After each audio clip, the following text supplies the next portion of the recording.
because I just got back from not one but two amazing shows Da-da-da-da. this week. So yeah, I was down south in London for London Town. London town, London's calling. So was For a that fair bit. that started to become an Australian accent? London Town. London's calling, mate. That's down in London Town. Yeah. All right, tell us about what you were doing down in London Town. Again, it seems like every time London. we talk, you're in London. So I'll start from the beginning one then. The first band that I saw was Broken by the Scream, and they were actually had opened by Rio, which was for me was like a win-win. Now there's a bit of a story between the Broken by the Scream, and I like Broken by the Scream, but there's a couple of guys that go with me that let's say that Broken by the Scream wasn't entirely their taste, but to their Jan, credit, pardon. was it you, Yeah, our yeah, friend Jan? yeah. Is it because of the word scream? Yeah, possibly. But to their credit, they went anyway. Because it was one of those we were like, oh, Love Bites is there anyway. I'm Broken by the Scream of this. Why not see both? When you Uh, say Love Bites were there, you mean that they were playing in London on the same weekend, right? Not that they the were the same, same yeah, they event. were Love Bites were playing the day after, the night, literally the night after. Was it a different event or was it It like a was a two night different event? venue, different Okay. gig. Yeah, it was just a case of Broken My Scream were just there the night before. Now I quite like the Broken My Scream, so I actually said to the guys, "Hey, let's who fancies Broken My Scream?" You know, and they hummed and hawed, and then eventually it was just kind of like, "Oh, fuck it, yeah, let's do it, let's go." Um, and I think it's a testament to how that gig was. Like I'm gonna get into the spoilers here, but I think most of the guys that came out of that gig went, enjoyed that. And it, we go on about live bands quite a bit, like the experience of seeing a band. And I think Broken by the Scream, especially this performance, they were fantastic, like absolutely fantastic. And I think it won a lot of people. They won a lot of people over with this, and even to the point where I know some guys that aren't exactly big screamo fans, but even like a lot of people came out of that gig was just like, this is Can really I good. can I like present like a so just before we get into talking too much about Broken by the Screen themselves, I just want to actually ask a little bit of question because this is a topic that sometimes comes up and like a lot of the time I'll hear people say, "Oh, my favorite version of a song is live," and there could be a million and one reasons. It can do with Mm. musicianship, all kinds of things. But I have always had this feeling that any band you see live, so long as they're competent, which most Japanese groups are, Yeah, live is kind of has like that thing where you have the atmosphere, you have the yeah, sense of fun, and even if it's a band, I mean, I have seen bands who I actually did not like before because they were at a show that I was attending to see another act. Um, and you still have fun when the band you don't like comes on because it's still basically all you have to do is go up on stage, have personality, have a good beat, and have everyone around you be enthusiastic about it. And it's like then you have to be like pretty dead inside, not just have fun with everyone. I mean, I think that is kind of, and so I always kind of say, like, it's difficult because you want to kind of say, oh, yeah, the group was really great. But I would say sometimes it's okay to go see a band that you're not big into just because I think like just live atmosphere is live atmosphere. As long as the atmosphere is good and the band basically has some kind of stage presence, which, like I say, again, most Japanese acts take that very seriously. mm. You don't get the lazy kind of I'm Liam Gallagher kind of shit coming out of Japan most of the time. Um, so yeah, I think even if you're not big into an act, I think it's good to see that kind of thing. Do you think there was an aspect of that? Because I don't think, for example, our friend Yan is now going to suddenly start buying No, Broken by well, the Scream records, he right? said like the first. I think one of the first things he said when he left that gig was, I'm extremely biased because I like Broken by the Scream already. So Hmm. like my opinions already kind of like again compromised a little bit. But his um his exact words when we left the gig was that was okay that I would, and he turned around and said I would see them again. His exact words were also, I don't know whether or not I'll listen to them. Like, I don't know whether or not I will listen to the studio stuff and like put them on. But if they ever came back again, he goes, I would see them again. Yeah, 100%. I Um, I have a friend who always, whenever you say something like that, he does this little game where he's like, "Okay, so would you pay £5 to see them again?" It's like if you say yes, you go, okay, would you pay £10 to see them again? So, yes. Would you pay 20? And he just like increases the price to work out like how much you want anything. He works out the price. And I would just love to get like our friend Jan and just kind of see to him. It's like, well, when you say you'd see them again, would you see them for free or how much would you pay? It's like, what? I'd love to know whether that's something where he's like, I enjoyed that, or whether he's like, I would like to do that again, kind of thing.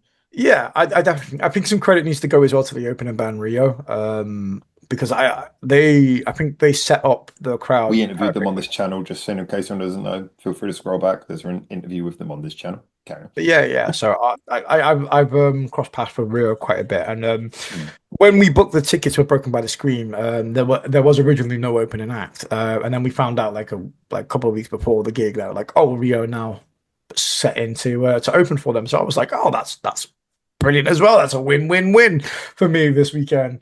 And they did a really good job as well. I feel like they set the mood perfectly. It was quite interesting actually because the girls from Broken by the Scream were you could see them sort of like off stage, sat like dancing to Rio while they were on, which I thought was quite nice, showing the support and stuff. But they generally seemed quite happy to have an opening act, and Rio is just a bundle of energy when she performs, and I think they need some credit in softening the maybe the crowd up, getting them energized. Like the job of a supporting band or an opening act is to get the crowd warmed up, and Hmm. Rio did that really well. I feel like by the time Broken by Scream came on, the crowd was ready.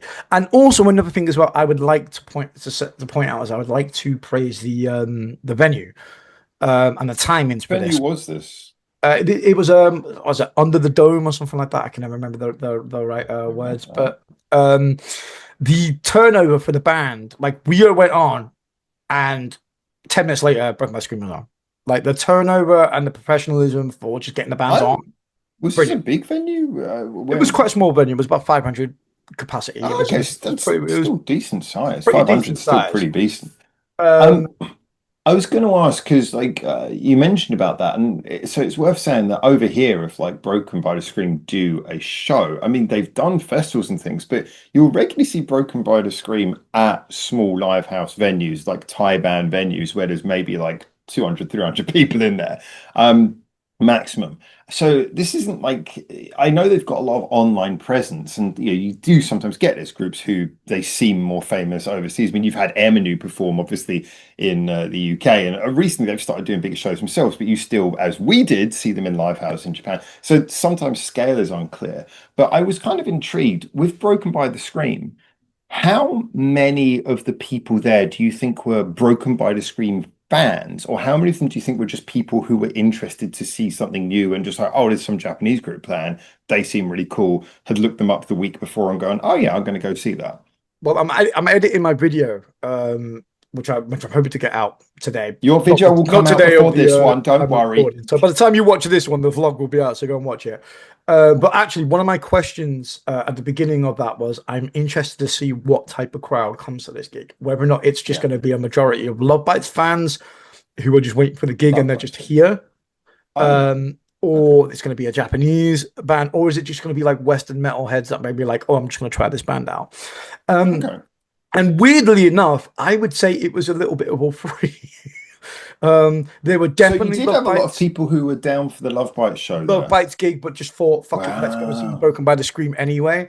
And I think that Wow. worked in Broken by the Scream's favor. There were also Yeah. like people that I know that I see regularly, just who go to see whatever Japanese band there is on, no matter what who they are in the circuit. But there were also a lot of Westerners that didn't really know who Broken by the Scream were and was just like, oh, it's a metal band, and I'm just here to see whoever's playing today. There was a nice little mix. For a 500 capacity little live house, I maybe pushing it, but I would say if they had 1,000 capacity venue, I reckon they'd get pretty close to filling it. You Because know? you think that's just more down to like general kind of just generally people are interested for music. They want kind of this music. They want something different. Yeah. By the way, can I just, whereabouts in London was this? Oh, Jesus Christ. I don't know. It was near where Highbury is. I know that much.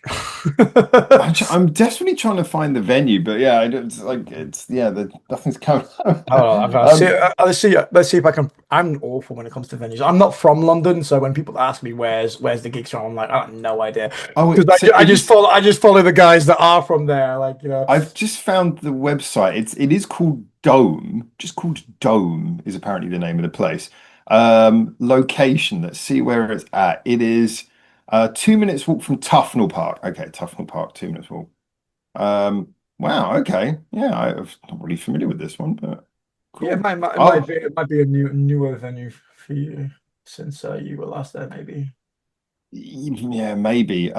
It says entrance to the dome is via left side of the building at 2A Dartmouth Park Hill, NW51H. I'll just say that. This is all actually in the part of London that I, that I. There's also one called Downstairs at the Dome. Is that like they got two? Maybe it's that one. You Yeah, said, downstairs. Yeah, downstairs at the Dome. That's what it's called. okay. So this is what something's going to tell me this is like horrifyingly close to where I used to live. Okay, it's close enough that I'm like, oh wow, look at that. But it's also far enough away that I can go, yes, I am not embarrassed about not knowing that. It is Yeah, a it's at little bit of a weird it's at location. 178 Junction Road, London. If that. I love that we're given this kind of information that most people are not going to know anything about, but it makes us have that wonderful, authentic, nerdy quality that I'm sure is going to have. Like, if anyone's watching this in America, they're like, wow, English addresses. But I mean, um, from what I can say, what I can see, I mean, I just see a little clip here from them, which is like a 5 second Facebook post, and they say that London was sold out. So, but this yeah, this they is did fill this is. the I venue mean, pretty well. this will bring us on to the love bites thing in a minute, but I mean, the thing is that this is a tactic that I think we often talk about is that if you're going to tour overseas, you know you want to get the most out of every single ticket. But by the same token, it is better to get a venue that maybe is just a teeny bit smaller than you need and make sure that you sell out. Because then you can say to your promoter next time you book a thing, you'll be like, last time we came here, we sold out. You can say on your social media, sold out London gig. These are good things to have on your CV. So I do Mm. think that a lot of time artists will deliberately choose a venue that they know they easily can sell out. I did just have a little look and don't worry, I find like judging venues by eye is really difficult. Apparently, it is a 300 cap. So it's a 300 capacity venue. So it's about on par with what I would consider to be a normal Japanese live house. You know, the live houses we get out here tend to, I mean, you get the tiny ones where it's like sort of 50 people, but they usually range anywhere between sort of like 150 up to like, maximum 500 for like Shangri-La and Shimokitazawa. So 300, I would say that definitely has the sort of live house feel where I'm imagining Broken by the Scream felt at home there. So yeah, probably definitely felt more than a 300 capacity. I'm not gonna lie with the amount of people that were in there, but yeah, it was they did really well. Um, and I think probably one of the telltale signs of how well they did is like the merch store, the line. Mm. It was massive. It snaked around like pretty much around the whole entire floor for the amount of people that were buying Did merch you after they manage performed. to grab anything Oh, or? mate, I was gutted. I have managed to get a top for every gig I've ever been to, and this weekend I was really fucking unfortunate for both Broken by the Scream and Love Bites. All the merch was gone, like literally. Um, The only thing we had left was like small shirts, and hey, I'm not gonna fit in a small shirt anymore. Uh, how would you say the merch prices work? Because I think the thing is, a lot of the time, obviously, bands they go overseas and they have to slightly increase the price of the merch anyway. But also, just generally, if you increase the price of Japanese merch for like an overseas audience, you'll probably still find that like people living in London would probably still say, "Well, that's cheap by comparison to what we have here." So, Yeah, I mean, there's little things that annoy me with merch stores like that. Just because, like, for instance, like a if you go to a European show, they priced their shirts at 35 euros, and then when they come back to what's England, euros?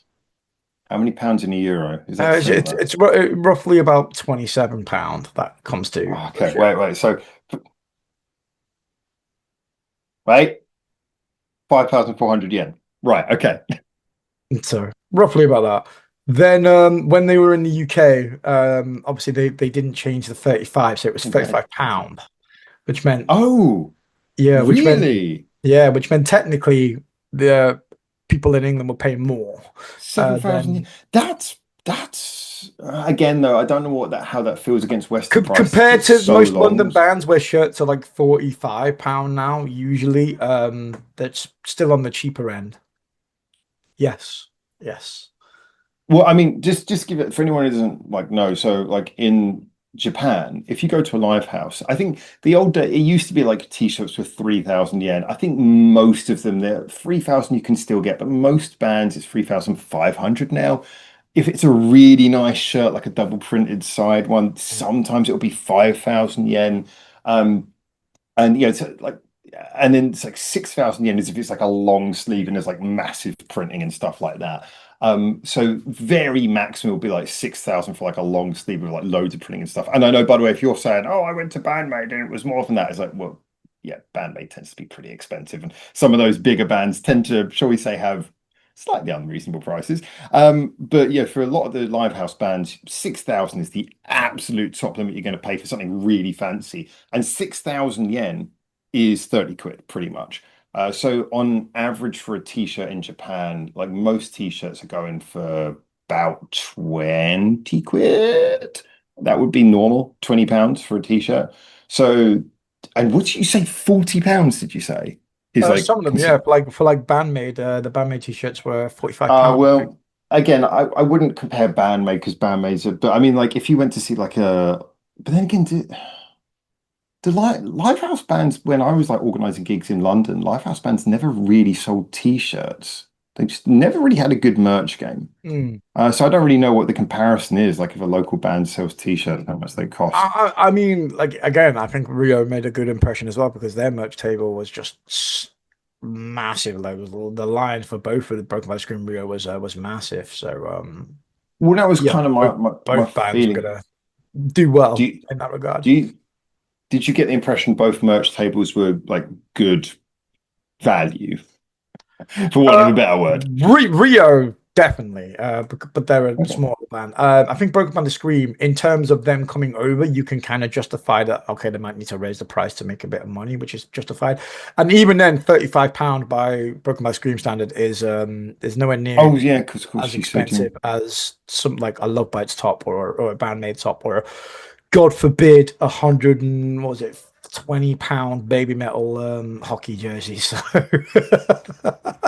so by comparisons to other groups, yeah, the Broken Bow Scream are still relatively cheap. Me as a Brit, I just personally hate it when they charge 35 euros for like, and then they come over and do 35 pound. I'm like, no, that's not the same yeah. price. The problem is that might have worked back in the 1990s, but we're currently at a point. It's like, look, social media is everywhere. We can see very clearly if you've like sold your merch for a different price in this country and then haven't kept it equal when you've come over. It's like we're all going to see that. It's like, so I think the bands have to be a little bit cautious about, it might seem like they're just doing the normal thing, but just be aware that your fans will will see the price difference I and be don't think like, there was any. I don't think there was any like maliciousness or anything. no, Yeah. no, no. I I think think, it was just they had put 35 and then they just stuck on a shirt and then never yeah, bothered to change I it. I think that they were probably just evening it out. They probably, in their minds, they were going, well, look, this will roughly meet our budget. But the thing is that although they're just kind of doing, although they're just trying to get the budget correct, there's the other side where you've got to be like, okay, you're getting the budget correct, but remember, if your audience can see these prices, then your audience are going to be like, well, wait, why are we taking the brunt of the budget? Yeah. So I, I am starting yeah. to get annoyed with London being the last stop now because like both Broken by the Scream and Love Bites, like their merch was like gone.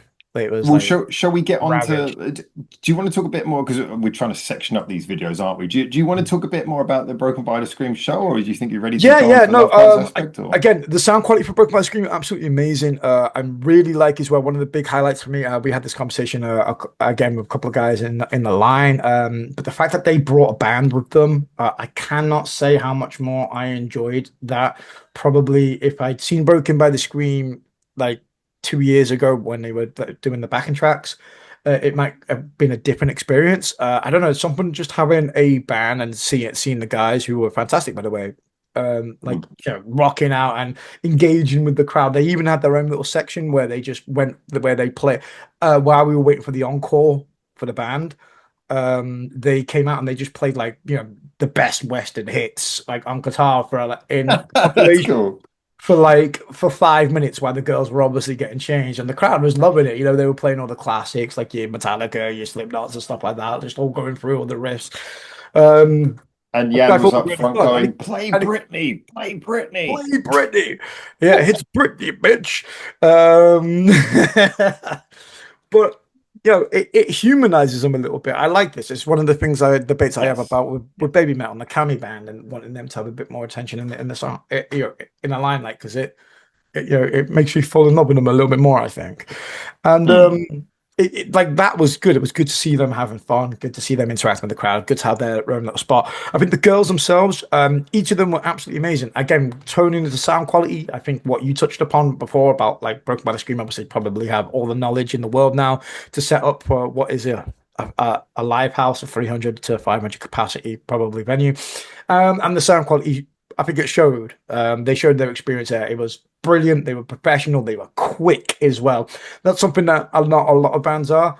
I was so impressed with just like how quick they set up, how they just like as soon as Rio came off the stage, the guys were on 10 minutes, they were boom, done, set up, I fantastic. imagine, I mean, I don't know if you could tell this from there, but I'm imagining that it would be a case of the maybe set, could sometimes you get like in Japan, as you saw with me, you'll get a lot of venues where it's booked in the evening. And so the bands will come on, they'll play, they'll go off, and then you'll have 15 minutes between. This is the traditional thing, but the next band comes on, quietly does their sound check, goes Mm. away, and then comes on and does their set. But I think for like bigger shows, especially if you're playing abroad, usually the sound check will have been done earlier in the day. So all the settings would have been logged Yeah. into the mixing desk early in the day. Like when Caramel Candid were over in Korea, so this is the first time I ever did seen them do a show where they didn't stand on stage for like 10 minutes beforehand, getting everything perfect. It's like, oh, you did this in the morning. Don't worry, I know you did this. You were Yeah. here earlier today doing sound check. Okay, yeah. I mean, So I suspect it was kind of there's that. something about the time gap between like an opening act and in England where the time is like horrendous. I remember the Hitsu G I Bangaku was gonna say, yeah, God. and like and it was the most calmest like chilled crowd ever. But even then, after about like an hour and a half, I think we were waiting. That's not including lining up and Yeah. and it was coming on to like a 2.5, 3 hour wait, and the crowd was starting to turn a little bit. Now I don't know whether or not they had sound difficulties or not. I don't know, but they had an opening act which was like completely not the style of what Hitsu were, so like no one was really interested. Then they had a 40-minute wait. Then they brought on a DJ who was like did a remix for one of their songs, and that song was about 2 minutes long, just the DJ at that top, which was fair enough. But then there was like another 40-minute wait after. So, all in all, you've been standing. Most people have been standing by like 3.5 hours at that point, and people's legs were starting to go. Including like the queuing outside and stuff. Yeah, Yeah. including the queuing outside. So like the crowd was starting to get a bit like, fucking hell. And that's happened a couple of As times you would. where the Yeah. wait is just like you stood there, like my legs feel like they're gonna fall off before the band even Mm. start here. And it can kind of kill your momentum a little bit. So fair play to both Rio, the venue, and Broken by the Screen because they like literally Rio went on really quickly. We came into the venue. That's another thing I don't like as well. They when But they let you into the venue, but you stood there for a fucking hour. I'm like, yeah, I will say though that it reminds me. I mean, I'm so used to talking about all the things that I find better about being in Japan and the Japanese music scene, and I think some people think that I'm just glazing, but I mean, I mean, I put my money where my mouth is, and I've literally lived my entire life based around that, based around the fact that I believe in this. But the funny thing is when people tell me stuff like this, I'm like, yeah, it really does remind me. It's not just like the creative things. There's so many other aspects of just like live house culture in Japan, where it's like the idea that you would be let into a venue, you'd like, I mean, you waited a ridiculous amount of time to get into there. Then you get in, you wait forever. Then a first act comes on, which is really poorly chosen. Then you wait 40 minutes. Then a DJ comes on and does a 2 minute remix. Then you wait another 40 minutes. And then by the time, and probably from what you were saying about the venues as well. The air conditioning was probably a mess. And I was quite lucky for that one. I will touch on that for Love Bites, but this one was a bit weird because the way I was stood, which was oh, so beneficial so in so many ways. just to make the separation, obviously we were just talking about the Hitsu gig. You're now talking about Broken by The the Hitsu. Screen, right? Yeah, so Just to be clear. Yeah, the okay. Broken by the Screen, the venue was actually pretty decent because where it was, the gig was like a box, but it was like a beer garden. So like where I was recording, there was just a big open space and there was no one stood behind me. So it's really weird. I don't know if I can show you a picture of like the gig, but I was kind of stood to the side, but like there. And Yes. there was just no one behind me. I was really close to the front, no one behind me because everybody was just going in and out of the beer garden. So it, like the first time ever, the small gig felt really So ventilated. you were in standing, right? You were like Yeah, standing I at the was still back or standing something? for both gigs. Yeah. Okay, okay. Um, so but you were standing like on a balcony or at the back, or how was that No, no, kind I of? was standing next to the front, next to the stage. So you were but at the side, you were at the side where Yeah, I there was was a kind of little like like not central, but kind of like sideways on. And we intentionally did that on purpose, one, so we could feel the breeze of like the beer. Every time somebody came in and out of the beer garden, you could feel the breeze, which was nice. But also because there was like that cut out section, there was no one stood behind me.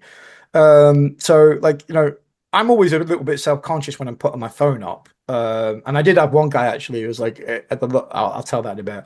Um, but I didn't have anybody behind me, if that makes sense. So I could like, I was like, yeah, I can put my phone in the air and stuff like that a little bit. So there was as a content creator, there was benefits to that. Um, so all in all, I ended up just like really enjoying the gig actually quite a lot because of that. Strangely, because I got a great view. No one was behind me. It was quite well ventilated every time somebody walked through to the beer garden. So it kind of worked out in its own weird way. I So have to say, yeah, it reminds me of some of the quirky, weird venues. Like there's that one in the O2 in London, and you've got the main O2, which is based in a Millennium Dome. Then you've got the Indigo, which is like the performance hall thing, and then you've got the Brooklyn Bowl, which is, and that's where we saw Man with a Mission playing there, and they're playing on stage, and while they're playing on stage, down the side is a bowling alley, and you're like you're watching a band play, and there's people just walking down the side to a bowling alley, and like this is different. but So, it was nice.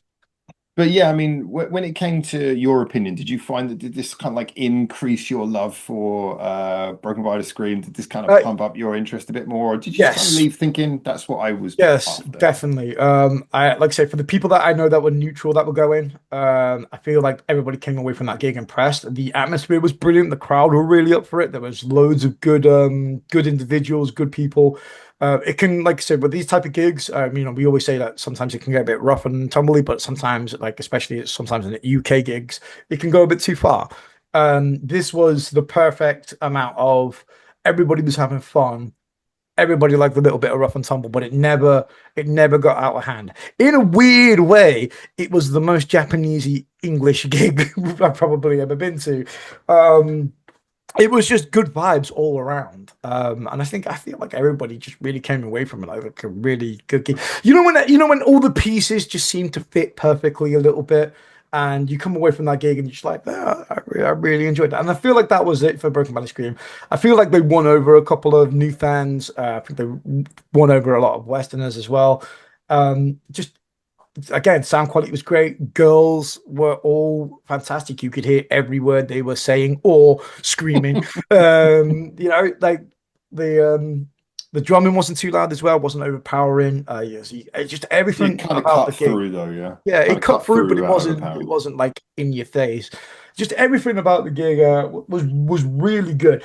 Maybe there's a slight bit of maybe coming into this gig with like lower expectations to like I maybe would do for like a bandmate or a baby metal slightly. So maybe that there's a little bit of a hint to that.